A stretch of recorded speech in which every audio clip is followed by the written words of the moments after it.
Muy buenas tardes, señoritas, jóvenes estudiantes.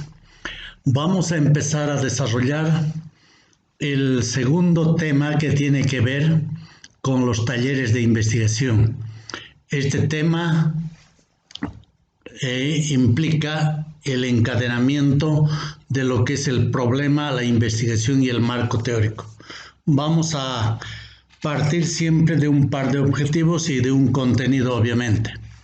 El primer objetivo va a girar alrededor de examinar los elementos característicos en el planteamiento y formulación del problema. Y en el segundo caso, en el segundo objetivo, vamos a tratar de examinar los elementos relativos al marco teórico conceptual y el lugar de estos elementos del marco teórico conceptual en el proceso de investigación. Este tema tiene que ver mucho con el siguiente tema porque es una especie de refuerzo.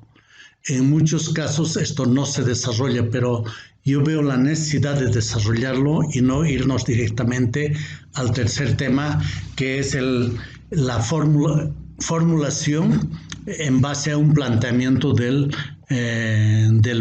un problema, la formulación del proyecto de investigación.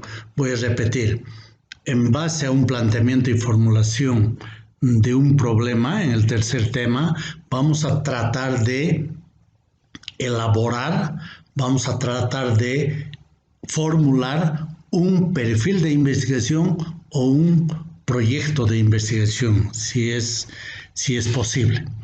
¿Cuál es el contenido en este caso? El contenido es que vamos a dilucidar o vamos a girar alrededor de lo que es un problema. Vamos a tratar de dilucidar el problema. Luego vamos a ver los tipos de problemas que existen y con esa base vamos a diferenciar lo que es el planteamiento y la formulación de un problema. Con eso vamos a lograr el primer objetivo. Para el segundo objetivo vamos a tocar lo que es el marco teórico y el marco conceptual como parte del marco teórico. En realidad esta clasificación no debiera hacerlo, pero lo estoy haciendo a propósito porque mucha gente confunde el marco teórico con el marco conceptual. En el marco teórico está todo lo que es el conjunto de elementos teórico-conceptuales. Solamente por cuestiones didácticas lo estoy haciendo, pero en forma reiterativa, de que el marco conceptual es parte del marco teórico. Vamos a partir en este primer punto de qué es un problema, de lo que se entiende un problema en términos generales, ¿ya? Para la gente en general, para la sociedad, para cualquier persona. Un problema tiene que ver con dificultad, con una tarea a resolver, un ejercicio a desarrollar, una pregunta práctica y puede ser también una pregunta teórica que obviamente exige una solución, exige una respuesta. En ello hay un elemento común. En todas las variantes que hemos mencionado, siempre se refiere a un hecho no resuelto, que debe encontrar una respuesta teórica o práctica, una respuesta científica, una respuesta social o individual. Y esto va a permitir resolver parcial o totalmente el problema. Hay muchas maneras de abordar un problema. Vamos a plantear desde dos perspectivas. El problema como una cuestión filosófica y el problema como un hecho científico. Obviamente que aquí también hay una tercera vertiente que se da generalmente en el campo de las ciencias sociales, donde también nosotros estamos, por cierto. Se ve el problema como una realidad cotidiana, ¿ya? En este caso, solamente nos vamos a abordar solamente el problema como un hecho científico, ¿ya? El problema es una necesidad de desarrollar el conocimiento científico, ¿ya? Hay investigaciones que se han dado en el pasado, ¿ya? Y hay un conocimiento a partir de ello. Pero frente a ello hay una falta de conocimiento. O sea, existe en cualquier momento histórico lo conocido y lo desconocido. Entonces aquí aparece un aspecto que debe ser desarrollado por la ciencia y acompañado de un método científico, porque dice ahí hay algo desconocido, hay una falta de conocimiento, ¿ya? Cuando nosotros hacemos investigación, encontramos después de la investigación el conocimiento científico. Ese conocimiento científico consiste en una sucesión de problemas que aparecen a partir de resultados obtenidos en investigaciones pasadas y se resuelve mediante el razonamiento, la experimentación. Cuando se tiene la solución lograda, a su vez aparece otro tipo de problemas que no han sido resueltos o no han sido esclarecidos totalmente. Ello conduce a nuevas interrogantes y ahí aparece una cadena de preguntas, problemas y de nuevo el proceso investigativo buscando soluciones.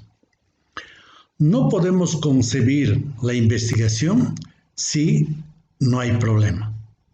O sea, el punto inicial para hacer investigación es la presencia de un problema, ¿ya? El procedimiento para conocer, identificar o describir o resolver problemas es la investigación científica. Eso habíamos presentado ya en el primer tema. Entonces, la investigación científica consiste básicamente en el planteamiento de problemas y buscar los caminos y las fórmulas para encontrar las soluciones, para resolver esos problemas. Investigar consiste en investigar problemas. Si no, no existiría la investigación científica. Hay muchos tipos de problemas, pero aquí lo que nos interesa es aquel que se llama problema científico. ¿Cuándo un problema es científico? O sea, ¿qué es necesario saber para que un problema sea científico? Para encontrar que un problema es científico. El problema formulado considerando los principios y reglas propias de una metodología científica, ¿ya? Y que conlleva a un conocimiento científico, o sea, nos encamina hacia un conocimiento científico, entonces eso quiere decir que estamos frente a un problema científico. Para que sea científico, repitiendo, el problema debe someterse a un conjunto de normas, principios, reglas propias de un método científico, ¿ya? Esto del método científico en el primer tema hemos planteado y hemos abordado. Entonces, si alguien duda de esta parte, entonces tiene que un poco retroceder a la primera clase, bueno, y escuchar esa parte. Tipos de problemas. Dada la variedad de problemas, existe obviamente pues varios tipos de problemas, pero ellos siempre tienen denominadores comunes, tienen rasgos típicos. Generalmente la clasificación por parte de los autores, la clasificación de los problemas por parte de los autores o especialistas está relacionado con el contenido, por una parte. Por otra parte, con el método que utiliza. O, en su caso, con la disciplina o área de conocimiento a la cual se encuentran vinculados. Entonces, aquí ya podemos ver que habrían 3 tipos de clasificaciones, ¿ya? Vamos a presentar varios tipos de problemas de manera muy sucinta, ¿ya? Primero nos vamos a referir a esto que se llama problemas empíricos. Esto es vista desde una arista, ¿ya? Desde una vertiente. Cuando estamos frente a lo que son problemas empíricos, ello está relacionado fundamentalmente con la experiencia. Esto no quiere decir que no está presente el aspecto conceptual. El aspecto conceptual está presente en cualquier caso, porque el hecho de formular un problema, así sea empírico, precisa de una labor conceptual. No hay un problema empírico químicamente puro. No existe ello en la investigación científica. Existe un problema que tiene más acento en la experiencia. Es decir, un conocimiento que se adquiere por medio de la práctica. En este sentido, en el proceso de caracterización del problema científico, tiene mucha importancia tomar en cuenta o considerar la observación, la descripción, la medición y la enumeración. Aquí la observación es muy importante. Permite hallar datos en forma directa en el momento que se desarrolla o se da una situación. Pero es importante señalar que no basta observar una realidad determinada, quiero decir un segmento de realidad, sino que hay necesidad de precisarla, hay necesidad de enumerarla, hay necesidad de describirla y finalmente hay necesidad de medirla. Las observaciones deben ser precisadas cuantitativamente. Requieren ser determinadas y comparadas. Aquí se debe actuar en forma conjunta con el cómputo y la medición por una parte y por otra parte con la comparación y la medición. Es importante señalar que un elemento en la construcción del problema científico no está fuera de la teoría. Estoy un poco recapitulando. Y no podemos sustituir por el método.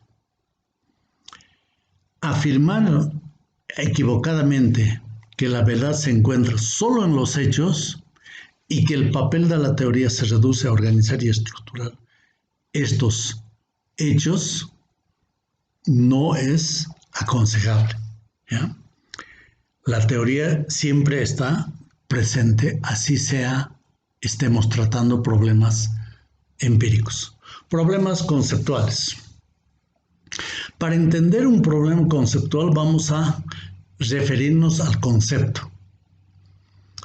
Y esto después nos va a servir también para otras aclaraciones que vamos a ver en el último acápite. Un concepto viene a ser el resultado de la actividad científica. Es la abstracción de los procesos y de las relaciones que aparecen en los procesos. Las propiedades concretas de los procesos se funden en una unidad genérica, por cierto, del concepto. El concepto resulta ser una cristalización del conocimiento, en la cual se expresan las propiedades comunes de un grupo de procesos, constituyendo su contenido. Bajo la misma lógica, entonces, podemos decir que el problema conceptual reúne las propiedades asignadas al concepto, o sea, la reconstrucción de los datos conocidos, los cuales son entrelazados, ordenados, imbricados, constituidos en una representación única, pero en torno al cual surgen numerosas preguntas, numerosas cuestiones que en el proceso de investigación se resolverán parcial o totalmente. El problema conceptual, cuando ya se ha formulado, permite entender lo que son los datos, o sea, los datos que se han conocido anteriormente, pero también sirve para descubrir nuevos aspectos y nuevas relaciones en los procesos de investigación. Al plantear el problema desde un punto de vista, desde una perspectiva, ¿ya?, y prescindiendo de las demás propiedades de este proceso, uno se acerca mucho a la concepción de hipótesis.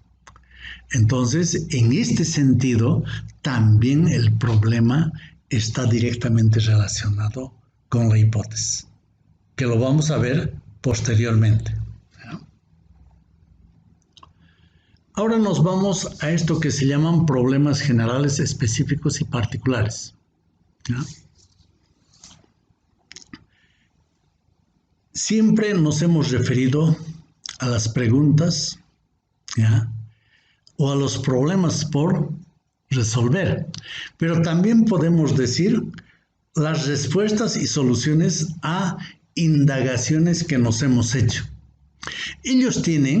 Cualquiera de ellos tienen diversos grados y niveles de extensión. Ellos pueden ser generales, específicas, o sea, esas preguntas y problemas pueden ser generales, específicos o particulares.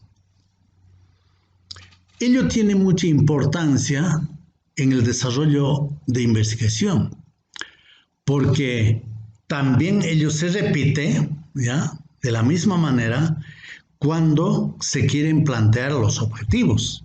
Es decir, estoy hablando entonces de los objetivos generales, de los objetivos específicos y de los objetivos particulares. O sea, en el proceso de instrumentación de la investigación propiamente dicha aparecen estos objetivos, ¿ya? Entonces, ahí estamos barriendo, como se dice, dos cuestiones directamente relacionadas. Hay gran variedad de relaciones y vínculos entre las cosas, las personas y los fenómenos, ¿ya? Y aquí vamos a tocar lo general. Lo general determina lo que es propio a muchos objetos singulares. O sea, podemos tener nosotros muchos elementos singulares, pero con ello podemos configurar lo general. Un fenómeno determinado se distingue y se diferencia de otros objetos o de otros fenómenos por sus características propias. Lo general lo vincula con ellos, con esas características, y determina obviamente las clases, las especies, las series y los grupos homogéneos. Al igual que en el caso de otras categorías, en el problema lo particular y lo general coexisten, o sea, no son independientes. de lo particular podemos determinar considerando lo general. O sea, lo particular contiene a lo general, es parte de lo general. Un problema particular debe estar contenido de algún modo en el problema general. En otros términos,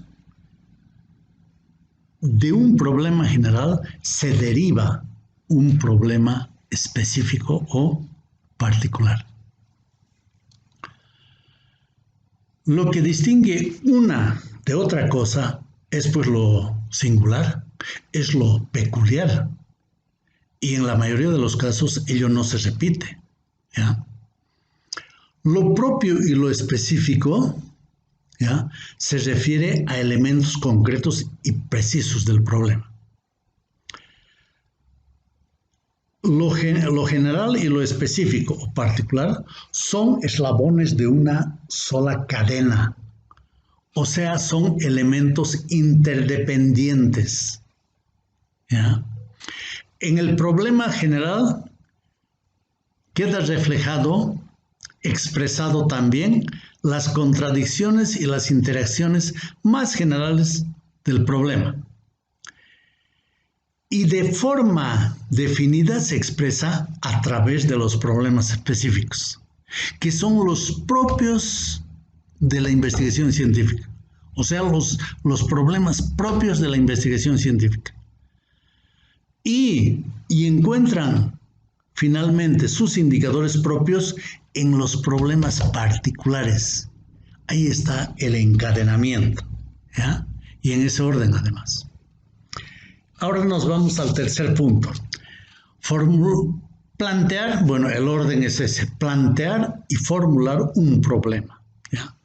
Ello exige un conocimiento profundo del tema por investigar. O sea, primero tenemos que tener seleccionado el tema. Ello además permite relacionar con la metodología científica y los procedimientos técnicos que ayudan a capitalizar experiencias y conocimientos sobre el tema. Este párrafo, o para este párrafo, para tener claro este párrafo, tenemos que regresar de nuevo a métodos científicos y técnicas de investigación del primer tema, que está en la última parte.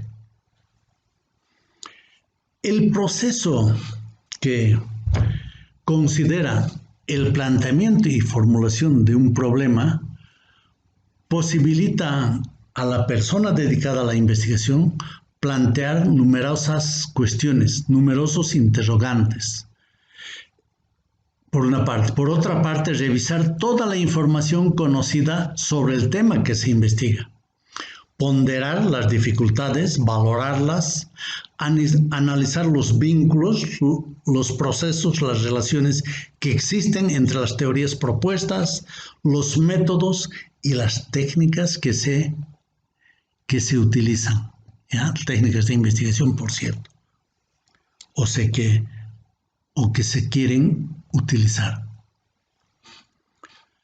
Aquí es importante precisar lo que es planteamiento y lo que es formulación. Son dos conceptos diferentes. Eso no quiere decir que el uno no esté incluido en el otro, lo está. ¿Qué es plantear? Es exponer temas, problemas, dificultades o aspectos que pueden ayudar a la solución de un problema. Esto vamos a entender mejor con una clasificación, o digo con unos ejemplos posteriormente a presentarse.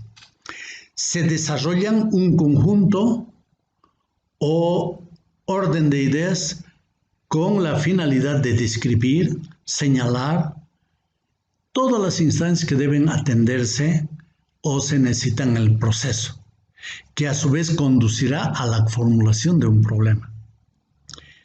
En cambio, formular quiere decir que se refiere a lo que se expresa o enuncia en forma precisa y concreta los elementos, el elemento o los elementos y contenidos del problema.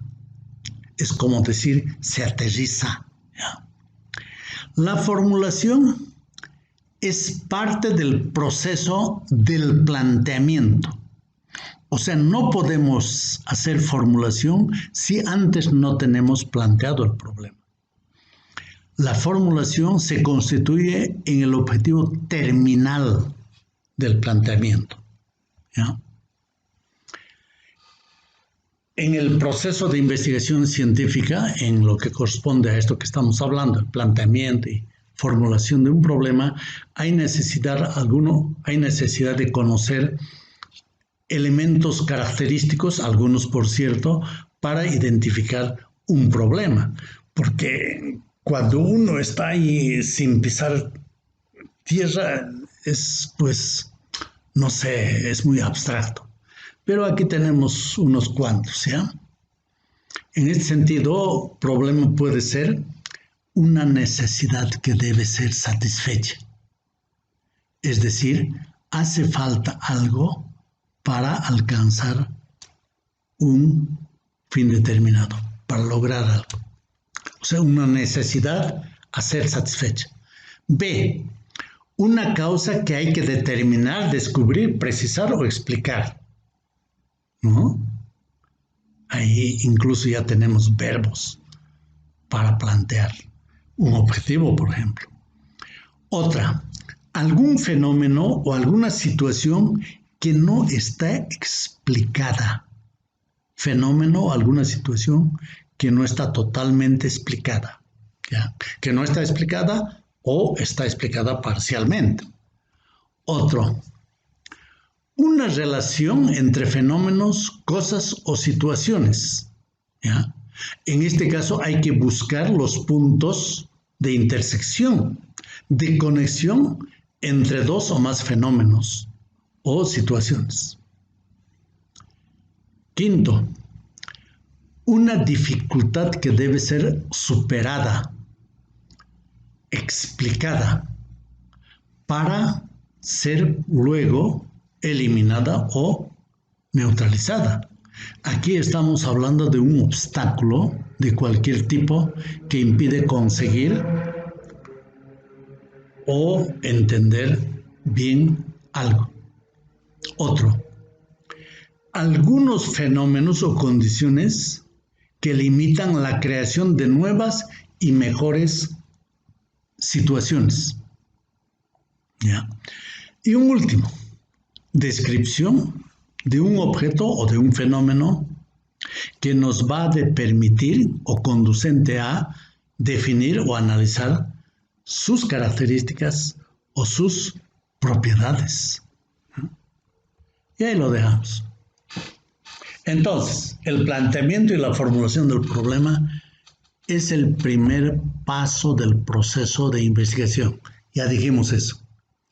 El trabajo de investigación tiene como primer elemento, como punto de partida, al planteamiento y la formulación del problema.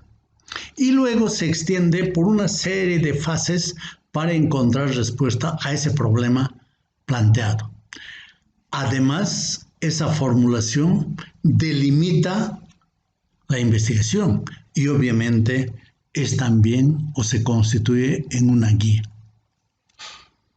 Seguimos con esta cuestión del planteamiento y formulación del problema.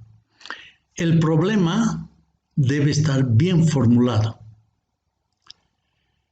Una cuestión, un problema planteado de manera genérica es inaccesible al trabajo científico. Es muy difícil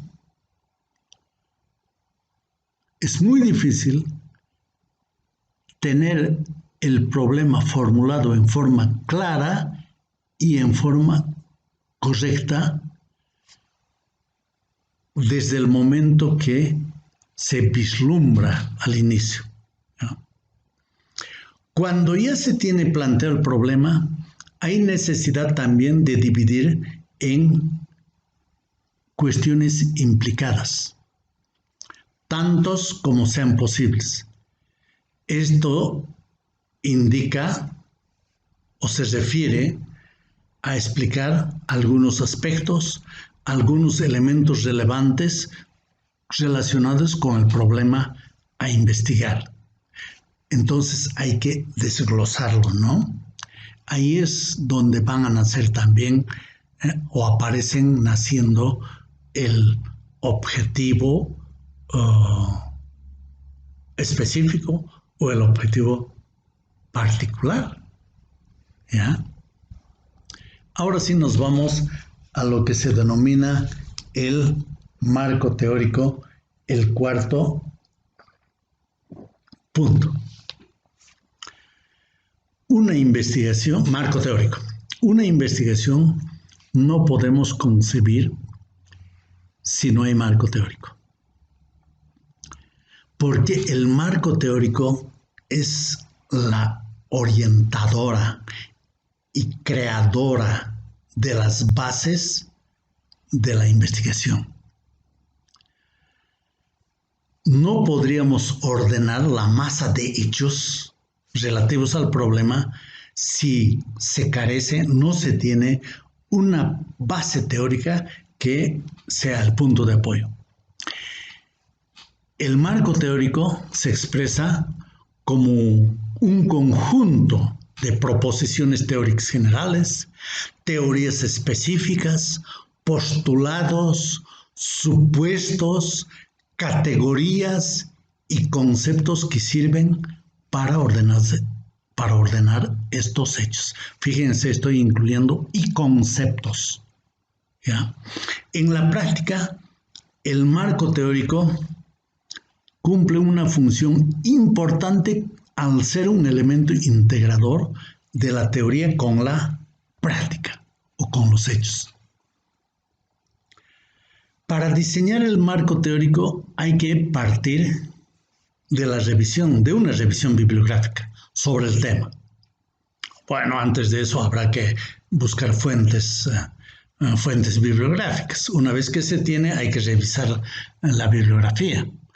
Y con ello se trata de situar el problema dentro de un conjunto de conocimientos existentes y formularlo de esta manera teóricamente. El marco teórico cumple una función determinante en el proceso de investigación. Le da sustento teórico, es decir, explica las relaciones entre las variables que componen el problema. Si no existe un marco teórico, es imposible explicar los resultados obtenidos y tampoco es posible interpretar de manera adecuada. Para la elaboración del marco teórico, siempre debe estar presente el problema que se va a investigar, el problema que se va a tratar. Con esto se logra que la lectura y el análisis esté centrado en esos asuntos, obviamente totalmente relacionados con la problemática. El marco teórico en ese sentido tiene como objetivos principales los siguientes. Ubica el tema de estudio dentro del conjunto de teorías existentes. ¿Ya? Obviamente aquí está relacionado con corrientes de pensamiento. Un segundo objetivo, describir cada uno de los elementos de la teoría que están directamente relacionados con el proceso de la investigación. Y finalmente, establecer las relaciones más significativas, más prioritarias que se dan entre los elementos teóricos.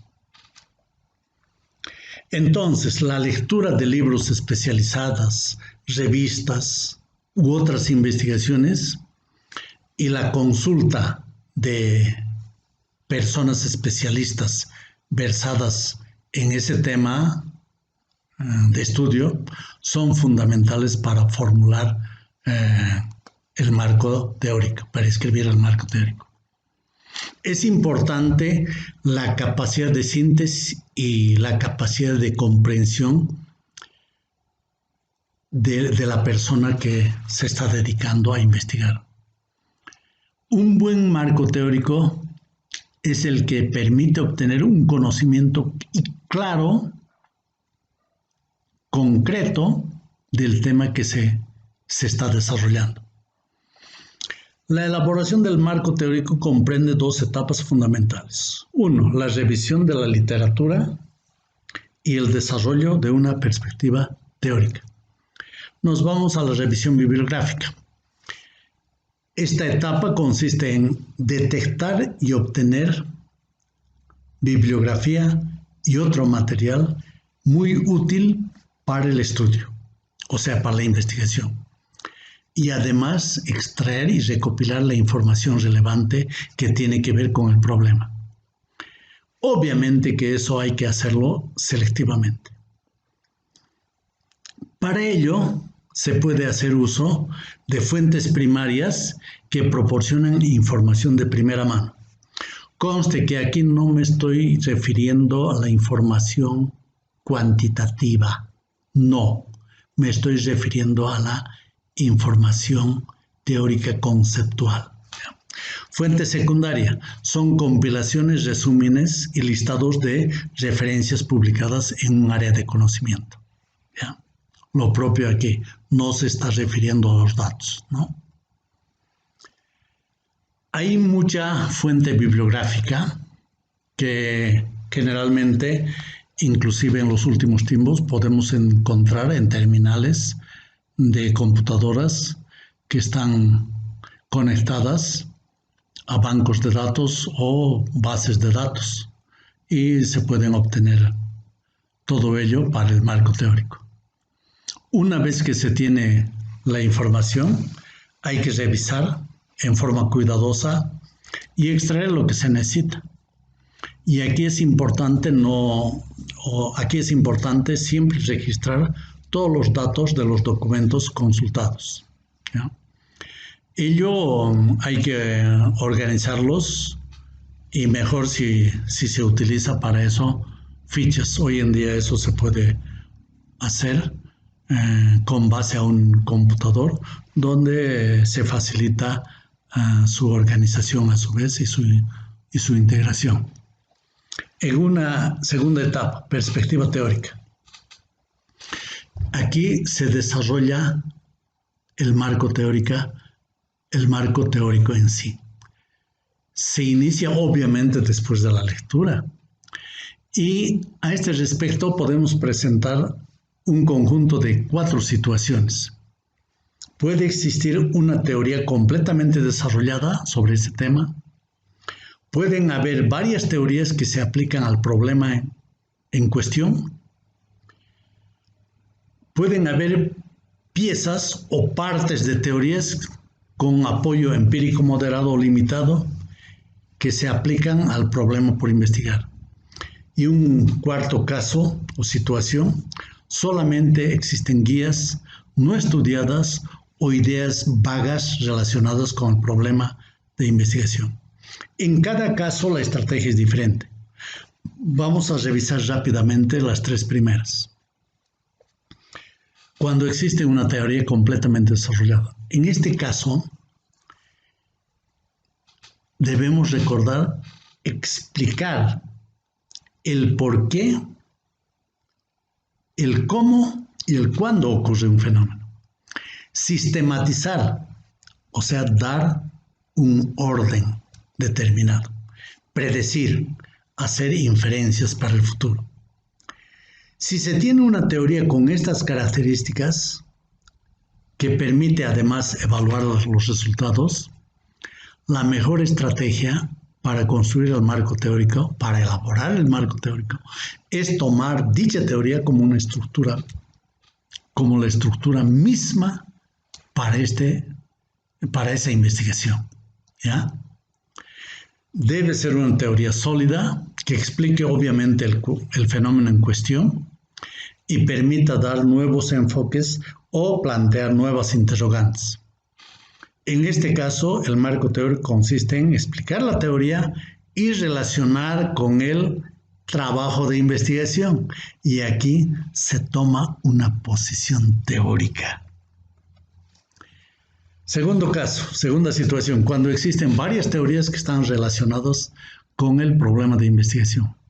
En este caso se selecciona una de ellas, una de las varias, y esa constituye la base para construir el marco teórico. O se toma parte de algunas o todas las teorías determinadas. En este último caso, cada teoría que se esté relacionando con el problema que estamos tratando. Lo mejor es tomar la teoría que mejor se adapte al estudio y completarla con elementos de otras que sean útiles para la cuestión que se está tratando. El último, existen piezas o trozos de teorías. En este caso, no existen teorías que expliquen los fenómenos que se están estudiando, o existen con generalizaciones empíricas. Debe construirse en este caso una perspectiva teórica, incluyendo antecedentes teóricos, incluyendo resultados. Obviamente que aquí hay que tener cuidado con el orden lógico, que puede estar dado por los objetivos que se han planteado y las variables que están en estudio. Aquí, en este caso, se necesita mucha lectura, mucha información para no estar reiterando hechos ya o elaboraciones ya hechas. Y aquí nos vamos al último punto, ¿ya? En el último punto, el marco conceptual como parte del marco teórico. Aquí vamos a rapidito apurar, diría, ¿ya? Hay que distinguir de la definición de términos y el marco conceptual, ¿ya? Una cosa es el marco conceptual, que ya está en el marco teórico, y otra cosa es la definición de términos. Hemos dicho que la definición es la parte terminal del marco conceptual, ¿ya? Entonces es muy importante esto. Aquí vamos a partir de qué es el concepto. Ya habíamos indicado hace un momento. Hemos dicho que es el conocimiento de los rasgos, propiedades esenciales y generales de diferentes fenómenos de la realidad o segmento de la realidad, así como nexos y relaciones entre ellos. Son esenciales esos nexos, esas propiedades, esas relaciones, porque con la ayuda de ellos los fenómenos se distinguen de unos de otros. En el marco conceptual se entra a describir y analizar esos conceptos fundamentales del problema o del tema en cuestión, los cuales se ubican en la estructura, en esa estructura en forma explícita, ¿ya? En la práctica, el marco conceptual resume todos aquellos aspectos teóricos que el investigador ha recopilado de la bibliografía, consultado sobre el problema y los cuales se sistematizan, se organizan en este marco conceptual, que luego se constituye en una síntesis organizada de esos conceptos, que resumen los aspectos esenciales de los fenómenos que son motivo de estudio. El marco conceptual no es el punto de partida del conocimiento, es el final, es el resultado. Viene a ser el producto de un proceso de análisis, ¿ya? Es la expresión concentrada de conocimientos que tienen relación con el problema que se ha planteado, ¿ya? Para desarrollar nuevos conceptos con base a los anteriores, siempre hay que partir de conocimientos que ya se tienen, ¿ya? A veces los conceptos viejos y conocidos son un punto de partida, pero no necesariamente el punto de llegada. Muchas veces unos conceptos generan nuevos conceptos. Los conceptos no existen al margen de las definiciones. O sea, mientras que el concepto no tenga una definición, es muy difícil hablar de su existencia. En este punto de la definición es muy importante, o sea, la definición es muy importante en el proceso de elaboración de un marco conceptual, ya que no es otra cosa que donde el proceso llega a delimitar y a determinar un conjunto de conceptos o a registrar los aspectos esenciales del fenómeno, ¿ya? O sea, todo ese conjunto de conceptos termina en una definición. ¿Cómo podemos terminar esto? ¿Cómo podemos explicar esto? Considerando que el marco conceptual engloba dos aspectos, uno el contenido y otro los límites o el límite. Los elementos esenciales secundarios del concepto constituyen su contenido y los aspectos que marcan sus límites son los aspectos estructurales de un concepto. Y en una definición deben estar explicitados. Todos estos aspectos señalados para el concepto en general son válidos para el marco conceptual, pero en el devenir del tiempo no es otra cosa que un conjunto entrelazado e interrelacionado de conceptos diferentes que se refieren a un mismo aspecto, ¿ya? Entonces, para llegar a la definición hay que antes conceptualizar. Muchas gracias, jóvenes. Aquí terminamos, aunque ha sido un poco largo y rápido este tema, pero es un tema eminentemente teórico. Hasta la próxima clase, que estén bien cada uno de ustedes. Gracias.